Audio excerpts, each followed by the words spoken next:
It is hard to hear. I'm still playing in the NBA. I still have the best job in the world.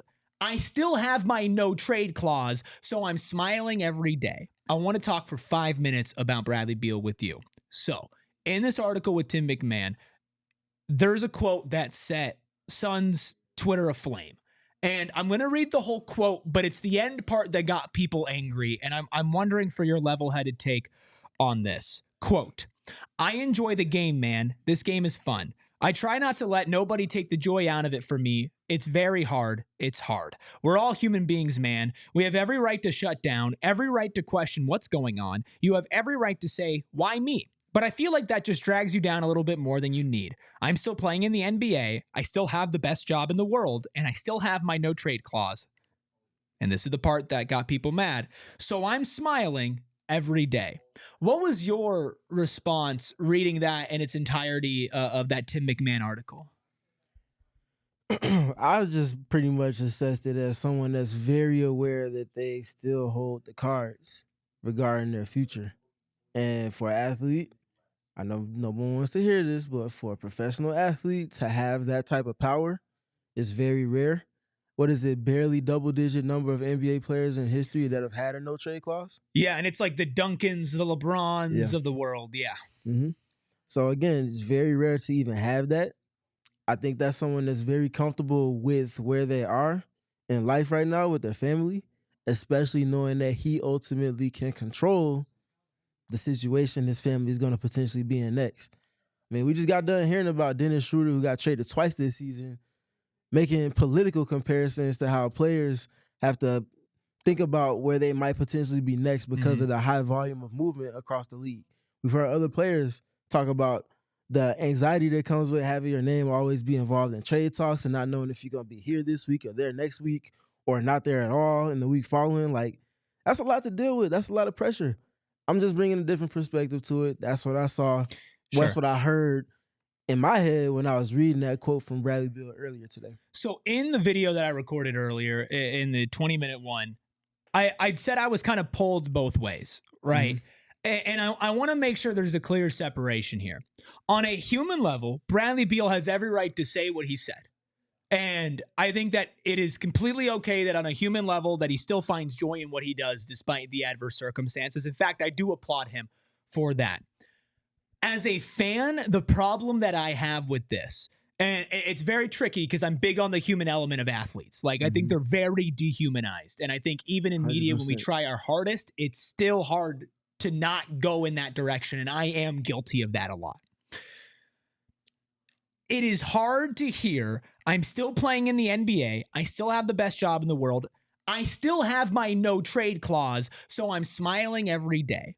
When you are a key integral part as to why this team is not where they are supposed to be, whether it's availability, whether it's fit, or sometimes whether it feels like it's effort a little bit with Beal. And it's hard for me as a fan to hear I'm smiling every day when I've also had problems with Kevin Durant and Devin Booker, smiling after losses, joking on the bench. I'm not smiling. I was smiling tonight because of the win, but I'm not smiling because of this team. And I think, yes, he has every right to say that, but I don't think he should have said that, and I don't blame fans for getting mad at him. Would I have booed him at the game? Probably not, but I can't blame people for getting that much more mad because they feel like A, their franchise was sunk because of what they gave up for him, B, their franchise is sunk because of the fit there, and C, the fact that there is nothing they can do about it and Bradley Beal's in full control. Right. And while he has every right to remind people that that is the case, they have every right to respond in a way that makes them unhappy. Now, there is a line, and you absolutely cannot cross that line when it comes to athletes. Do not make it personal. Do not attack family like some people have with his wife. That's unacceptable. But from a basketball perspective, that quote made me so angry. It made me really mad. And I've had time to digest it and incorporate more of the human element. But do you understand, even if you don't feel it personally, the anger that kind of quote can evoke? That's a sign. Sexy Sax fell down. I can definitely understand from the fan perspective why people might feel the way they do based off of the connotation from the quote.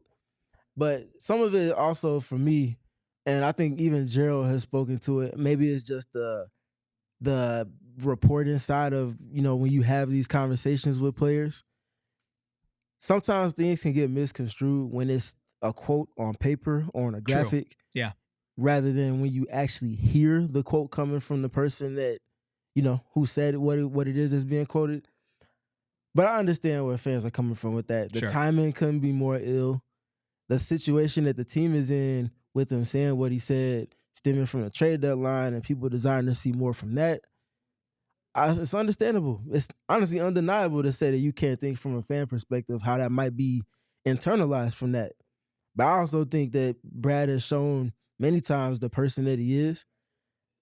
I can't speak for him. I can just say that I feel like that's a person that's very comfortable, again, like I said earlier, with where they are because they understand they have the cards in their hand. Yeah, and again, he has every right to enjoy where he works. He has every right to say that, and there were points where I've been very high and praising him, and I don't feel exactly that way anymore.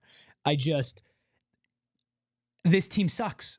And I know it's like we just won, and maybe they turn it around, but this team sucks, and he's a big part of that. And it's the highest payroll in the NBA. I think it might be the highest payroll of all time in history, in NBA history. Yep. He's the highest paid player on this roster. Mm-hmm. And I want somebody who doesn't get happy just because they're in the league. I want somebody who's upset with the fact that they're not winning at a high level, that this team isn't where you need it to be. And it is insulting as a fan for when you're looking at this team as the 11th seed and Bradley Beal being a massive, if not the number one part of what people will focus on to what you get there, and to be like, I'm chilling, I'm good. And you have every right to feel that way. But as a fan, it makes me mad. Let me know what you guys think down in the comments below. Do you feel like it was justified? Do you feel like fans are justified a reaction? Make sure you subscribe to our YouTube channel and make sure that you drop a like on this no matter what you think, if you disagree or if you agree. We appreciate having that conversation.